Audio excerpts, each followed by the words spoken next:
Olá, eu sou Cláudio de Almeida e esse é mais um vídeo do nosso canal Afriquia. No vídeo de hoje eu quero perguntar uma coisa a vocês. Vocês sabem o que significa o termo afrocentricidade? O que seria ser afrocêntrico, né? O que é isso? Vamos discutir um pouquinho essa questão, como é que esse termo revela, né, um conjunto de localizações políticas e intelectuais, né, de pesquisadores, não necessariamente negros, mas que em sua maioria o são, né, e que mostram o estado de arte, né, da intelectualidade contemporânea. Então vamos lá. A princípio, nós precisamos entender que a necessidade de compreensão da história e da cultura da população negra, tanto continental, né, quanto diaspórica. Quando eu falo assim, população negra continental e população negra diaspórica, tem lá seu sentido, né? Então tem as populações que continuaram residindo no continente africano, né, depois desse sequestro ao longo de séculos, tá? Mais de 25 milhões de pessoas sequestradas só no período da modernidade. E tem as chamadas populações negras diaspóricas. Então, esse já é um acordo da afrocentricidade, considerar que, independente de qual seja o local onde você tenha nascido, sendo negro, sendo negra, você é uma africano, uma africana. Então, vamos entender o que quer dizer isso. Voltemos lá. A necessidade de entender a cultura, a complexidade da cultura, da mentalidade, da história da população negra, tanto continental quanto diaspórica, sempre existiu, tá? A ciência moderna sempre foi obcecada por entender, por trazer respostas que explicassem, né, os traços culturais mais identitários da população negra. Em muitos casos, quem assumiu essa tarefa foram médicos, psiquiatras e pessoas que tentaram patologizar aspectos da nossa experiência místico-religiosa, como o transe, certo? Como a sensualidade na forma de lidar com a experiência mundana e assim uma série de outras coisas. Porque o que estava, né, na verdade, ali lastreando essa curiosidade era um choque cultural. Um choque que dizia respeito a determinadas ciências, como a antropologia médica, a sociologia, a antropologia, a geografia, a biologia, a psiquiatria, a psicologia, que foram disciplinas que surgiram, foram áreas de conhecimento, melhor dizendo, né, ciências, que surgiram num período em que de grande castração moral da Europa, né? em que a Europa convivia ao mesmo tempo no século XIX, nós podemos entender um pouquinho mais disso, século XVIII, século XIX, século XVII, né, com as viagens de Montaigne, quando nós já tínhamos algumas expedições africanas trazendo curiosidades que eram alvo de reflexões. Todos os grandes filósofos, como Immanuel Kant, George Hegel, vários deles tentaram entender um pouquinho como é que funciona a mente africana, se havia diferença. Mas o problema desses estudos é que eles estavam sempre calcados numa ideia de base. Qual era essa ideia de base? A ideia de que a cultura europeia está superior à cultura africana, superior à cultura indígena nas Américas, superior à cultura aborígene na Austrália, superior às populações, né, do Oriente Médio e assim sucessivamente. Então, todo o conjunto de conhecimentos que foi realizado sobre as culturas, né, e populações africanas ao longo do século XIX e século XX tinham essa marca.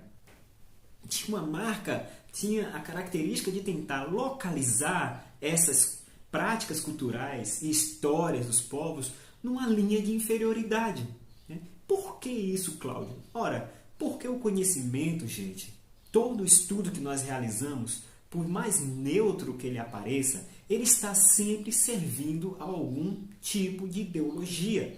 Todo conhecimento, mesmo tecnológico, ele está sempre a serviço de algum tipo de ideologia. Não há como fazermos um conhecimento que seja neutro.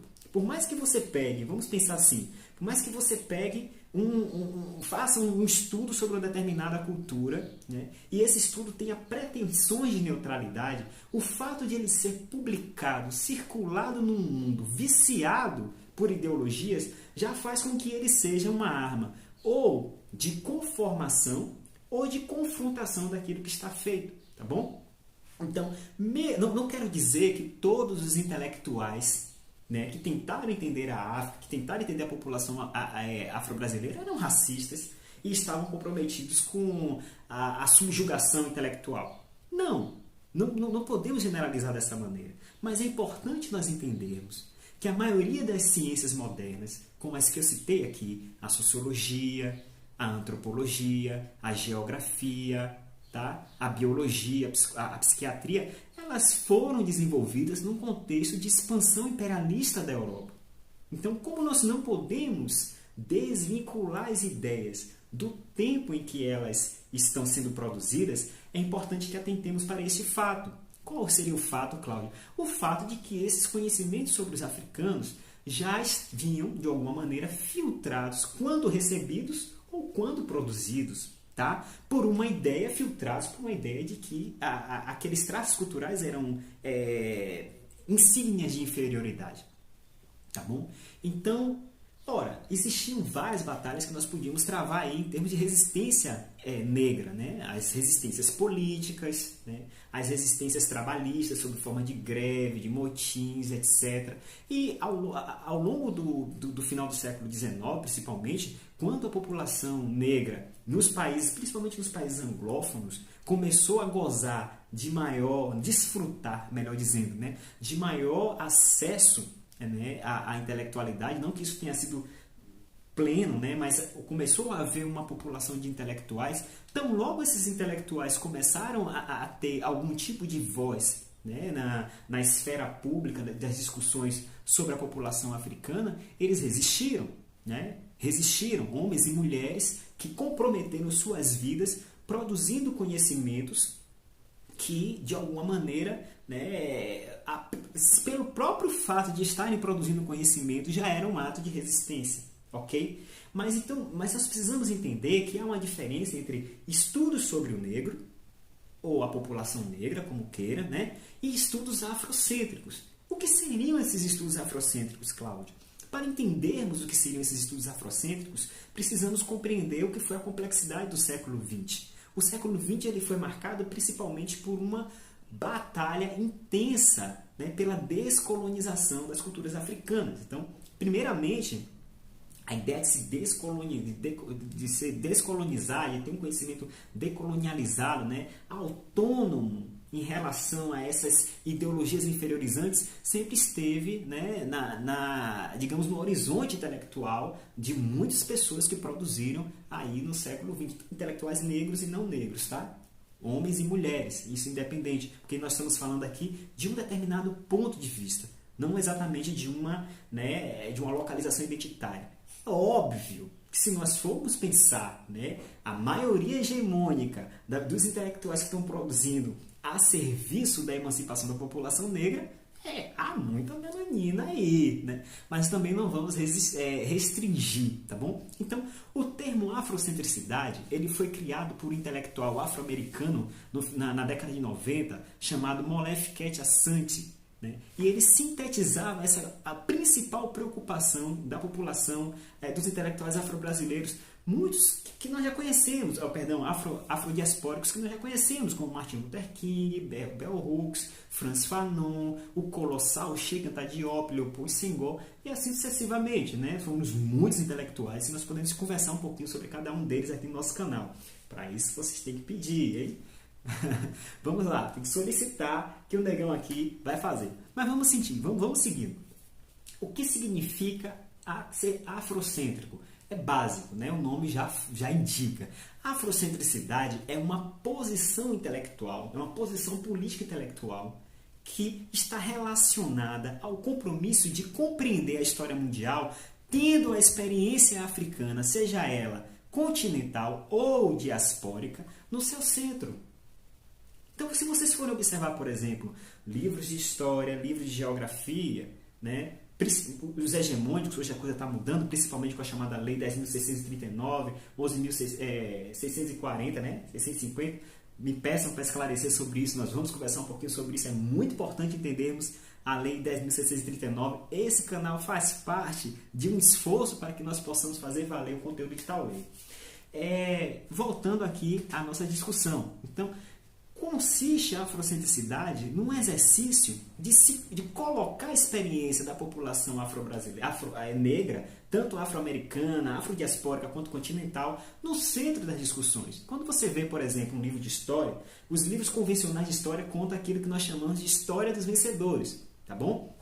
Então, por exemplo, não querendo, digamos, desmerecer a nacionalidade, tá? Mas recentemente houve a celebração da Proclamação da República, né? Esse vídeo aqui já é do segundo semestre, e falamos muito do patrono do Exército, o herói Duque de Caxias, tá? Tudo bem, entendo que toda nacionalidade, toda identidade nacional, ela precisa construir os seus heróis.